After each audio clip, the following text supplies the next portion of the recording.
Pakistan super league PSL এর নতুন মৌসুমটা কি দুর্ধর্ষ শুরু হলো মুস্তাফিজুর রহমানের।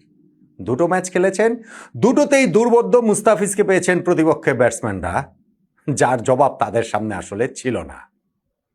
মুস্তাফিজের দল লাহোর কালান্দার্সের প্রথম ম্যাচে যে অনায়াস জয়, তাতে অনবদ্য মুস্তাফিজের অপূর্ব বোলিংয়ের অবদানটা অনস্বীকার্য।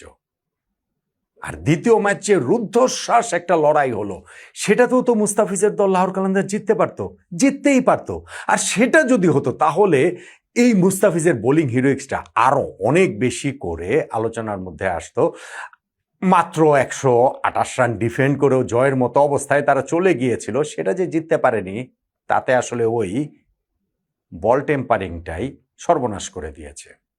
তা নইলে তো মুস্তাফিজের দল জেতার পথেই ছিল, অবিশ্বাস্য একটা জয়ের পথে ছিল। প্রশ্ন হচ্ছে, পিএসএল এ লাহোর কালান্দার্সের হয়ে বোলিংয়ে মাঠ মাতাচ্ছেন যে মুস্তাফিজুর রহমান, তাকে কি IPL Kolkata night Riders miss করছে? পিএসএল থেকে আইপিএল এ সুইচ করেছেন তো অনেক ক্রিকেটার, মুস্তাফিজের ক্ষেত্রে সেটা কি আসলে হতে পারত? সবকিছু মিলিয়ে আলোচনাটা করছি। দেখুন, মুস্তাফিজ এই মৌসুমে লাহোর কালান্দার্সে খেলছেন। আমরা প্রেক্ষাপটটা জানি যে আইপিএল এবং পিএসএল দুইটাই একই সময়ে হয়। আইপিএল এর দল কলকাতা নাইট রাইডার্স তাকে নিয়েছিল 9,20,00,000 ভারতীয় রুপিতে, বাংলাদেশের মুদ্রায় প্রায় 12.5 কোটি টাকা। তারপরে রাজনৈতিক বিবেচনায়, অবশ্যই রাজনৈতিক বিবেচনায়, মুস্তাফিজকে কেকেআর বাদ দিয়ে দেয়। সেই উত্তেজনা গোলমালটা এতদূর গড়িয়েছে যে বাংলাদেশ টি-20 বিশ্বকাপ পর্যন্ত খেলেনি। এর ঠিক পরপরই পিএসএল এর দল লাহোর কালান্দার্স মুস্তাফিজকে ডিরেক্ট সাইনিং করায়। আইপিএল এর সাথে তো আর আর্থিক ওই জায়গাটাতে তারা পারবে না, পারার কথাও না। পাকিস্তানি রুপি কত 6,44,00,000 রুপিতে মনে হয় তারা মুস্তাফিজকে দলে নিল, যেটা বাংলাদেশের মুদ্রায় 2,80,00,000 টাকার মতো। সেই মুস্তাফিজ আইপিএল এর প্রথম ম্যাচটাতে 4 ওভার বোলিং করলেন, 19 রান দিয়ে 1 উইকেট নিলেন, দল সহজেই ম্যাচটা জিতল। দ্বিতীয় ম্যাচেও 4 ওভার বোলিং করলেন, 20 রান দিয়ে 1 উইকেট নিলেন, দল একেবারে লাস্ট ওভারে গিয়ে হেরে গেল। এই যে দুইটা ম্যাচে মুস্তাফিজ 8 ওভার বোলিং করলেন, রান দিয়েছেন 19+20 মাত্র 39, দুটো উইকেট নিয়েছেন, অর্থাৎ ওভার প্রতি তিনি 5 রানের কম করে দিয়েছেন। টি-20 ক্রিকেটটা এখন যেই জায়গায় চলে গেছে, তাতে এইটা আসলে দুর্দান্ত বললেও কম বলা হয়। স্পেশালি আপনি যখন দ্বিতীয় ম্যাচটা মাথায় রাখবেন, ঠিক আছে প্রথম ম্যাচে লাহোর কালান্দার্স 199 রান করেছে, সেইটা ডিফেন্ড করাটা তুলনামূলক সহজ ছিল, বা সেই বোলিংটার আমি ক্রেডিট খাটো করছি না, কিন্তু ওইটা আন্ডারস্ট্যান্ডেবল। দ্বিতীয় ম্যাচটাতে যেইখানে মাত্র 128 রান করেছিল লাহোর কালান্দার্স, সেইটা তো ডিফেন্ড করে দলকে প্রায় মুস্তাফিজ জিতিয়ে দিয়েছিলেন। শুধু মুস্তাফিজ না, অন্যান্য বোলারদেরও এখানে অবদান রয়েছে। শাহিন শাহ আফ্রিদি এই দলটার ক্যাপ্টেন, তিনি 4 ওভার বোলিং করে 18 রান দিয়ে 4টা উইকেট পেয়েছেন। কিন্তু মুস্তাফিজের গুরুত্বটা দেখেন, ধরেন বোলিং পাওয়ার প্লেতে 2টো উইকেট চলে গেছে, মুস্তাফিজ 8 নম্বর ওভারে প্রথম বোলিংয়ে আসলেন এবং সেই ওভারে বোলিংয়ে এসে তিনি সাদবেগের উইকেটটা তুলে নিলেন এবং একটা মাত্র রান তিনি দিলেন। বোলিং এন্ড চেঞ্জ করে 11 নম্বর ওভারে তাকে দিয়ে পরের একটা ওভার কভার করানো হলো, ওই ওভারটা থেকে তিনি 5 রান দিলেন। এবং তার চেয়ে গুরুত্বপূর্ণ, একদম শেষে তাকে শেষ 4 ওভারে 2টো ওভার তার জন্য জমিয়ে রাখা হয়েছিল, যেটা প্রথম ম্যাচে আমরা দেখেছি। এইটা আসলে হবে মুস্তাফিজ ডেথের ওইরকমই স্পেশালিস্ট। এবং তখন 93 রান 5 উইকেটে প্রতিপক্ষ ওই করাচি কিংসের, তাদের শেষ 4 ওভারে অর্থাৎ 24 বলে 36 রান প্রয়োজন। মুস্তাফিজ ওই সময় বোলিংয়ে এসে মাত্র 5 রান দিলেন। 4 ওভারে যেটা 36 রান প্রয়োজন ছিল, সেটা 3 ওভারে হয়ে গেল 31 রান। পরের ওভারটা করলেন হারিস রৌফ, তিনি দিলেন এইখানটাতে 8 রান, 2 ওভারে দরকার 23 রান। মুস্তাফিজ ওই সময় বোলিংয়ে এসে 12 বলে 23 রান প্রয়োজন, প্রথম বলটাই তিনি 4 খেলেন। ইনফ্যাক্ট এইবারের পিএসএল এ তার বলে প্রথম বাউন্ডারি হলো। 2 ম্যাচে 24 দুগুণে 48টা বল করে ওই একটা মাত্র বাউন্ডারি মুস্তাফিজকে মারতে পেরেছেন প্রতিপক্ষের ব্যাটসম্যানরা। তারপরেও প্রথম বলে বাউন্ডারি খাওয়া সত্ত্বেও শেষ 5টা বলে 1 রান, 5টা সিঙ্গেলসের বেশি তারা নিতে পারেনি। ফলে লাস্ট ওভারে হারিস রৌফকে ডিফেন্ড করার জন্য 14 রান দিয়েছিলেন, মানে জয়ের জন্য তখন 14 রান তাদের প্রয়োজন, 13 রান ডিফেন্ড করার জন্য মুস্তাফিজ রেখে গিয়েছিলেন। কিন্তু সর্বনাশটা তো সেইখানটাতেই ঘরে গেল। ওই মুস্তাফিজের ওভার শেষে বল পরীক্ষা নিরীক্ষা করে আম্পায়াররা দেখলেন যে বলের আকৃতি পরিবর্তন হয়েছে। ফকর জামান, এটা এখনো অফিসিয়ালি তারা কিছু জানেনি, কিন্তু ওই যে নখ দিয়ে বলের সিম খুঁটছিলেন এবং সেইখানটাতে বলের আকৃতি অস্বাভাবিক পরিবর্তন ইচ্ছাকৃতভাবে করার কারণে তাদেরকে 5 রান পেনাল্টি করা হয়, জরিমানা করা হয়। ফলে লাস্ট ওভারে যেইখানে করাচি কিংসের 14 রান প্রয়োজন ছিল, মুস্তাফিজের ওরকম দুর্দান্ত 2টা ওভারের পরে সেইখানটাতে হয়ে গেল লাস্ট ওভারে তাদের 9 রান প্রয়োজন, 5 রান যেহেতু পেনাল্টি হয়ে গিয়েছে। হারিস রুফার সেটা ডিফেন্ড করতে পারেননি।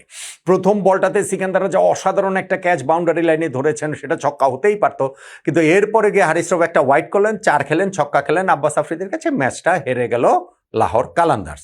মুস্তাফিজের হিরোইক্স তাতে আসলে কমছে না, কি অসাধারণ বোলিং তিনি করেছেন। এবং সেইখানটাতে আলোচনার জায়গাটা আসছে যে আইপিএল এর দল কলকাতা নাইট রাইডার্স তাকে মিস করছে কিনা, আইপিএল এ তিনি আসলে সুইচ করতে পারতেন কিনা, আরো অনেকে যেমন সুইচ করেছে। একই দিন আইপিএল এর খেলা যে ছিল সেইখানটাতে কলকাতা নাইট রাইডার্সও মাঠে নেমেছিল এবং 220 রান তারা ডিফেন্ড করতে পারেনি। মুম্বাই ইন্ডিয়ান্স তাদেরকে হারিয়ে দিয়েছে, মোটামুটি অনায়াসে হারিয়ে দিয়েছে। মুস্তাফিজের বদলি হিসাবে কলকাতা যাকে নিয়েছে সেই ব্লেসিং মুজরাবানি 3 ওভারে 34 রান দিয়েছেন, কোনো উইকেট তিনি পাননি। ফলে স্বাভাবিকভাবে এই আলোচনা জায়গাটা আসে। আমার কাছে প্রথমত মনে হয় এখানে মুজারাবানির ভাই ব্লেম করার কিছু নাই। মুজারাবানির বোলিং কোয়ালিটি তো ডেফিনেটলি মুস্তাফিজের মানের নয়, তাহলে তো ভাই মুজারাবানিকে আগেই আইপিএল এর দল নিয়ে নিত বা কারাগারি তাদেরকে নিয়ে পড়তো, সেটা তো আর হয়নি। ফলে জিম্বাবুয়ের এই বোলারকে আমি বলির পাঠা বানাচ্ছে না বা তাকে আসলে ভিলেন বানাচ্ছে না, তবে কোয়ালিটিতে বিস্তর তফাৎ রয়েছে। মুস্তাফিজ কলকাতা নাইট রাইডার্সে যদি থাকতেন, যদি খেলতেন, এই ম্যাচটার কথাও যদি আমি বিবেচনা রাখি, তাহলে কলকাতা হয়তো বা ভাবতে পারে যে না, আমরা ম্যাচটা জিতলেও জিততে পারতাম। আর সিজন লং হিসাব করলে অবশ্যই মুজারাবানির চেয়ে মুস্তাফিজ অনেক অনেক বেটার বোলার এবং কলকাতা নাইট রাইডার্স সেক্ষেত্রে অনেক ভালো সার্ভিস তার কাছ থেকে পেত, যেইটা এখন পিএসএল এর দল লাহোর কালান্দার্স পাচ্ছে। পিএসএল থেকে আইপিএলে কিন্তু অনেক ক্রিকেটার সুইচ করেছেন, যারা আইপিএল এর শুরুতে দল পাননি, পরে নানান কারণে। এই ব্লেসিং মুজারাবানি তিনিই তো পিএসএল থেকে ওই কন্ট্রাক্ট টার্মিনেট করে চলে গেলেন আইপিএল এ যখন তিনি ডাক পেলেন। এটা অস্ট্রেলিয়ার বোলার স্পেন্সার জনসনের ক্ষেত্রে হয়েছে, তিনিও একই কাজ করেছেন। এটা দাসুন সানাকার ক্ষেত্রে হয়েছে, এটা বেশ কয়েকজনের ক্ষেত্রেই আসলে হয়েছে। ফলে মুস্তাফিজের ক্ষেত্রেও কি ওরকম হতে পারতো কিনা ভাই, সেটা যদি হতে হতো তাহলে এইখানটাতে একটা ক্রিকেট কূটনীতির ব্যাপার ছিল। বাংলাদেশ যেই জায়গাটাতে ভীষণ রকম কাঁচা, আমাদের ক্রিকেট কূটনীতির অবস্থা যে কোথায় সেটা তো আমরা টি20 ওয়ার্ল্ড কাপ না খেলার মাধ্যমেই প্রমাণ করে দিয়েছি, নতুন করে আর প্রমাণ করার কিছু নাই। যা আমিনুল ইসলাম বুলবুল ভাইয়ের এই ক্রিকেট বোর্ড ক্রিকেট কূটনীতিতে কতটা অদক্ষ, যতই সেই সরকারের তৎকালীন অন্তর্বর্তীকালীন সরকারের উপরে দায় চাপাক, অবশ্যই তাদের দ্বার রয়েছে, দায়ের জায়গাটা তো আছেই, কিন্তু আমাদের ক্রিকেট বোর্ডও ভীষণ রকম এই কূটনীতির জায়গাটাতে ব্যর্থ। মুস্তাফিজের যে ইস্যুটা হয়েছে, তারপরে তাকে পিএসএল থেকে সুইচ করে আইপিএল এ নিতে হলে এই ক্রিকেট কূটনীতির একটা জায়গা থাকা প্রয়োজন ছিল। সেই জায়গাটাতে আমাদের ক্রিকেট বোর্ড কোনো রকম কোনো ওয়াকিবহল ছিলেন বা সজাগ ছিলেন বা মানে সচেতনভাবে এটা কিছু করার চেষ্টা করেছেন, আমার করেন তো নাই, এবং এটা আসলে আমি এই বোর্ডের কাছে এক্সপেক্টও করিনি। তাদের এত কিছু ভাবার সময়ই নাই। তাদের ক্রিকেট বোর্ড প্রেসিডেন্ট আমাদের বুলবুল ভাই 1.5 মাস হচ্ছে কি অস্ট্রেলিয়ায় ছুটি কাটিয়ে আসেন, তার এই মুস্তাফিজকে সুইচ করার বিষয়ে তার ভাবনার জায়গাটা থাকবে কিভাবে? এখন আপনি বলতে পারেন না, পিএসএল থেকে আমরা কেন আইপিএল এরকম ঘটনা সুইচ কেন করবো? ভাই, আইপিএল হচ্ছে কি সবচেয়ে বড় ফ্র্যাঞ্চাইজি লিগ, এটা আমাদের বুঝতে হবে। এটা আমরা স্বীকার করি বা না করি, এই সত্য তাতে আসলে মিথ্যা হয়ে যাবে না। আর বাংলাদেশে ওই আইপিএল সম্প্রচারের যে জটিলতার জায়গা, সরকারি যে আমাদের নিষেধাজ্ঞার জায়গা, সেইটাই আমরা আন্তর্জাতিক জটিলতায় আমরা ওই নিষেধাজ্ঞা এখনো কাটাতে পারিনি। এবং আজকে আবার রয়টার্সে আমি নিউজ দেখলাম যে জিও স্টার যে বাংলাদেশে এই সম্প্রচারের রাইটস যাদেরকে দিয়েছিল 2023 থেকে 2027 পর্যন্ত টি স্পোর্টসের কাছে ছিল, তাদের সঙ্গে ওই কন্ট্রাক্ট তারা টার্মিনেট করেছে ফেব্রুয়ারি মাসের 17 তারিখে। মানে হচ্ছে কি আরো 1.5 মাস আগে। তারা নাকি ওই টাকা পয়সার লেনদেন সংক্রান্ত ঝামেলার কারণে তারা সময় মতো পেমেন্ট দিতে পারছে না, সেই কারণে ঠিক আছে টি স্পোর্টস ভাবতে পারে যে আমরা তো খেলা দেখাই দিয়ে পারবো না এই বছর সরকারি সিদ্ধান্তের কারণে। ফলে ওই জায়গাটা আমরা আসলে কিভাবে কি করব? ফলে এই জায়গাটা তো আমাদের ক্রিকেট কূটনীতি, আমাদের সরকার যেভাবে রিয়াক্ট করতে পারে নাই, আমাদের ক্রিকেট বোর্ড কিভাবে এটা মুস্তাফিজকে পিএসএল থেকে আইপিএল এ নেওয়ার ব্যাপারে তারা সেভাবে রিয়াক্ট করবে। কিন্তু সেটা করতে পারলে লাভটা কি হতো? এই সম্পর্কের ব্রিজটা আবার হতো, ওই সেতুর জায়গাটা আবার তৈরি হতো ভারতের সঙ্গে বাংলাদেশের। পাকিস্তানের সাথে সম্পর্ক তাতে খারাপ, বিরাট খারাপ হয়ে যেত বিষয়টা, আমার কাছে সেটা মনে হয় না। এই যে অন্যান্য ক্রিকেটাররা এটা সুইচ করেছে না পিএসএল থেকে আইপিএল এ, তাতে কি হয়েছে? তাতে কি ওই দেশের সঙ্গে ক্রিকেট সম্পর্ক ছিন্ন করে ফেলেছে পাকিস্তান? ধরেন অস্ট্রেলিয়ার সাথে তারা আর খেলবে না, ধরেন জিম্বাবুয়ের সাথে তারা আর খেলবে না, ধরেন শ্রীলঙ্কার সাথে তারা, বিষয়টা তো আসলে সেরকম নয়।